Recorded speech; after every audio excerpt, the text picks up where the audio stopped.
What up, peeps? How's it going, everybody? Carpo here, and I just wanted to share a little bit of conspiracy stuff with y'all. I hate to use that term, but I basically wanted to kind of cover something that I've mentioned quite a bit in the past, but I don't really delve into much anymore just because it's not worth my time to try to argue it. And that's the worldwide conspiracy to dominate the planet and create a one-world government through the Illuminati. Illuminati confirmed, okay? So by even making this video, I'll probably have at least one person out there who thinks I'm some sort of a CIA agent. So this is Agent Carpo with my with my take on the New World Order, if you will. And I'll make this very simple because people spend hours talking about this crap and it really goes nowhere. But I wanted to talk about a few important authors and writers, speakers, pertaining to, well, that was weird, pertaining to this type of thing, an idea, you know, the Illuminati, the pyramid, the eye in the pyramid. When I was like 25 years ago, you know, I remember reading a book called Behold a Pale Horse by William Cooper. And it was supposedly an expose of all the conspiracies, all the CIA involvement. I learned about how they trafficked cocaine. I learned about all the false wars. I understood a false flag. I think this was in '96. So I'm pretty well versed in false flags and conspiracies. I went through the whole book and I was just fascinated with the idea. But I started to, at that point, do a little bit of looking into the whole idea of martial law, FEMA camps, you know, where we're going in the future. And needless to say, I was warning people that, oh, it's coming down the line, you know, this next false flag, and they're going to take away our freedoms. And I mean, I heard everything that I'm hearing today. And so now, in, you know, almost 30 years later, whenever I talk about how there's no worldwide conspiracy, I instantly get labeled, oh, you need to do more research, you need to look into this. So I want to say right off, I'm not saying that there aren't conspiracies, and I'm not saying that there aren't people out there trying to dominate and make profit, but I do not believe that there's a worldwide conspiracy of thousands of people who all are working towards the same end, keeping the same secrets, and working within the same group in order to turn the world into a one-world government. At this point, it's out of everyone's control. There may have been people who intended to do so. There are people who probably have picked up where others left off and said, okay, we can continue to keep the people down this way, we can profit this way. But what I'm trying to say is they're not organized. They're not a force to be reckoned with, like people think they are. They're individual people, billionaires, millionaires, politicians, and otherwise, who many of them probably don't go in intending to hold any type of power or wield anything over anyone. It's just that once you get past a certain point in politics, or you make a certain amount of money, you're expected to be part of the club. And this varies, of course, but I wanted to talk for a minute about a couple of, you know, of all the authors, and you know, there are people who have crazy theories about things like Terence McKenna, Timothy Leary. They had some really interesting ideas. Timothy Leary had this idea of this eightfold model of consciousness, that the first four are like these primal, or, you know, these root things that we get, like the idea that we know how to suckle when we're born, that these are things that we've learned, or behaviors. But then there's the higher mind.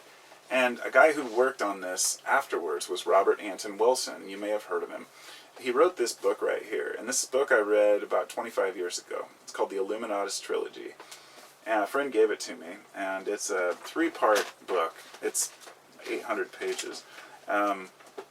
It's fiction, but it's written in a way that I can see now, years later, why, after reading this, I figured maybe this was kind of a way of him saying this is what could be going on, or you know, maybe fictionalizing nonfiction. But in reality, after hearing Robert Wilson talk a lot, I have a totally different view on his intention here. His belief is, and he defined it, because I watched one of his lectures the other day that it just laid it out for exactly how I feel about these things.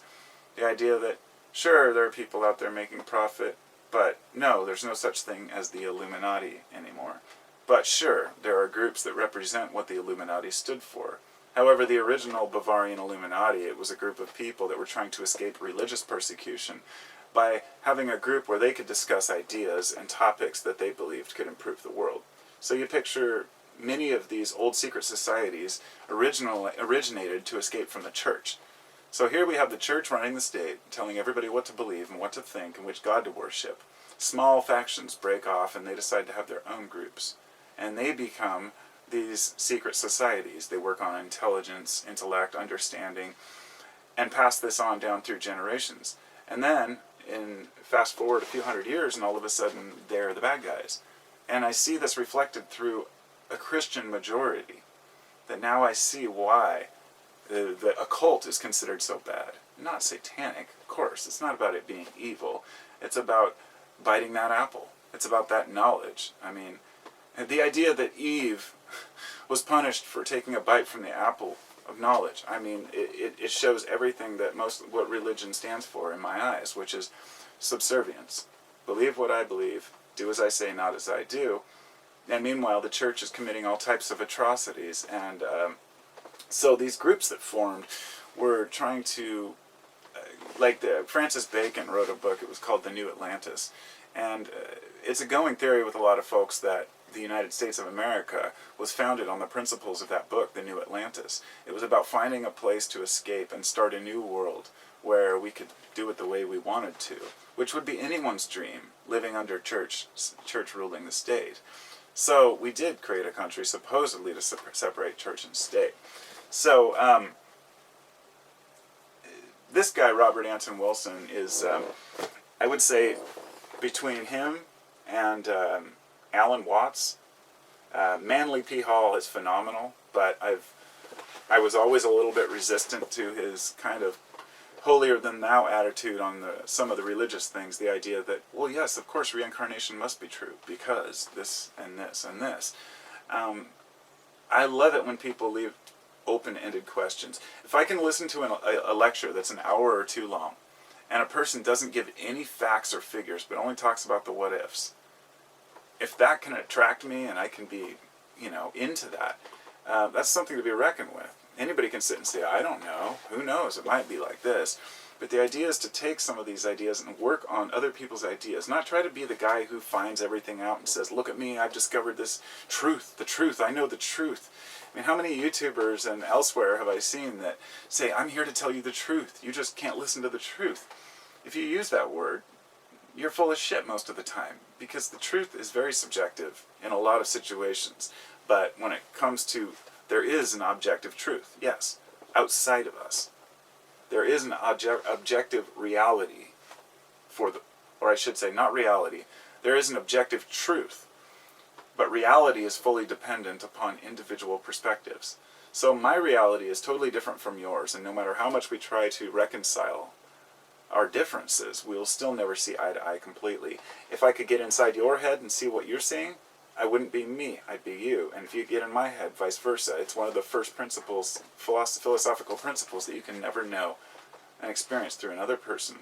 But what we perceive is based on the patterns that we've inherited through the patterns we've developed through our lives and the way we perceive things.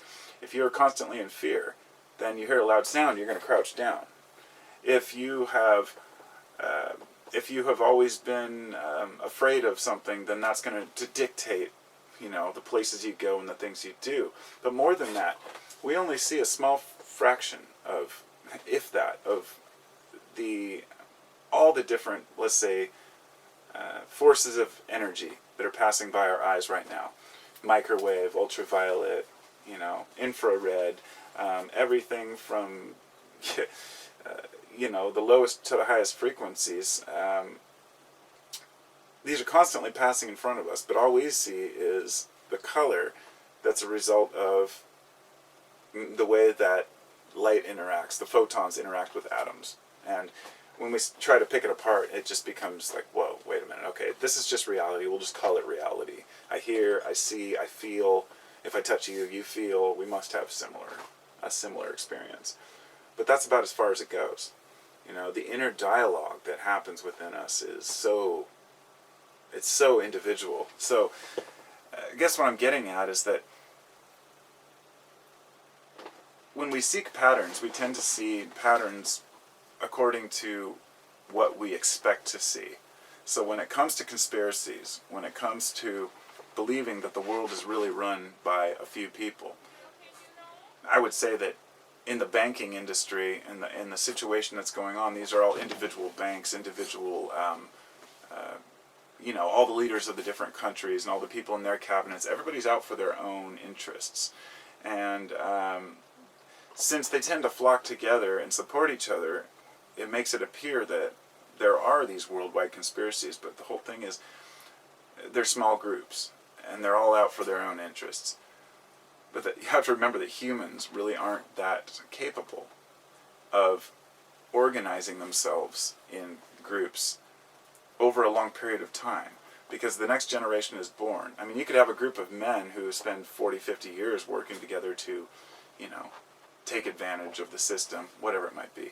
But when their children are born, there's no guarantee that all of their children are going to be in the same type of relationship with one another. So eventually these groups fade away, and new ones come in, and new ones form, and old ones disassemble.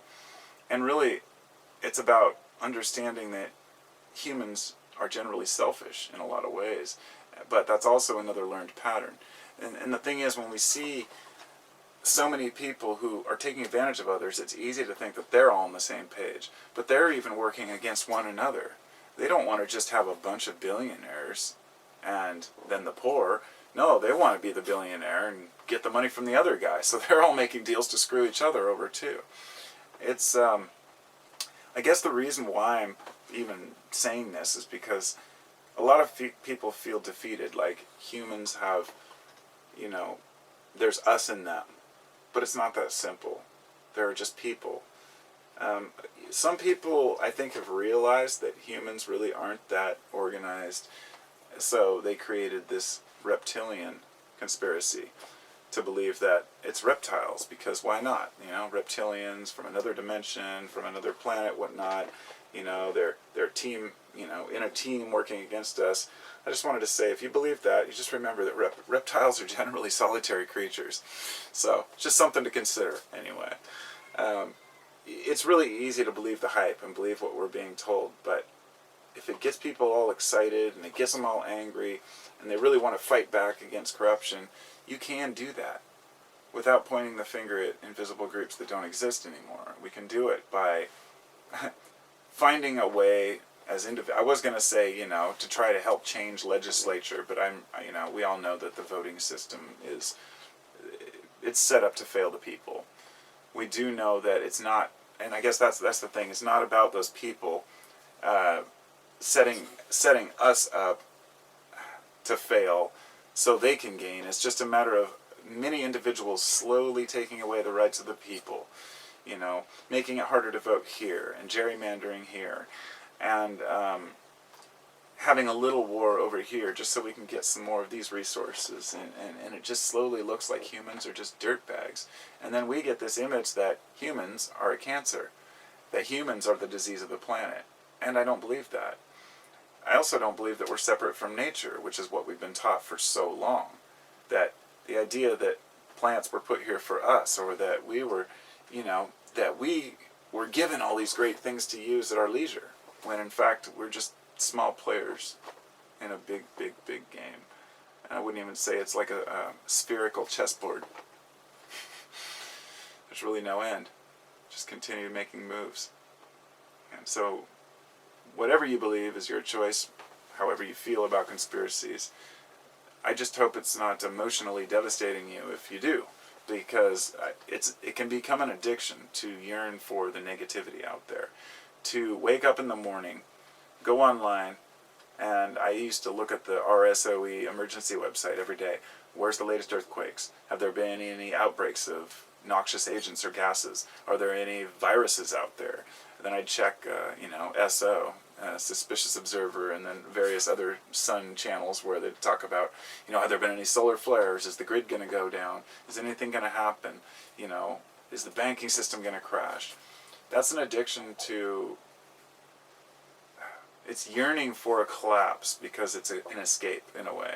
The idea that sometimes we're not content with where we're at, so we figure if the whole system collapses, then we can start. And I know this because I felt this way for a long time. I was like, I don't really want to be part of this society. I don't want to have to put myself in shoes that I don't want to wear. I don't want to do paperwork. I don't feel like I belong in this system. But realizing that nobody else does either, that's when we can really make a change. To realize it's not about escaping it.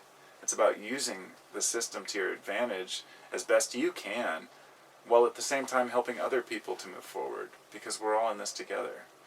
And so my point here was not to dispute conspiracies, but rather to say there are plenty of real conspiracies out there that we can tackle, but being fearful isn't productive, because fear causes the body to produce cortisol. It causes fear makes you stupid. Okay, and a lot of folks say it's not fear, I'm just angry about it. Anger makes you stupid too. It's really important that we control our emotions. Not if we get angry about something, then we really need to consider why we're angry about it, and learn to take a deep breath and say, we're all in the same boat here, So, for what it's worth, anyhow. I'll talk to y'all later. I hope you have a wonderful day.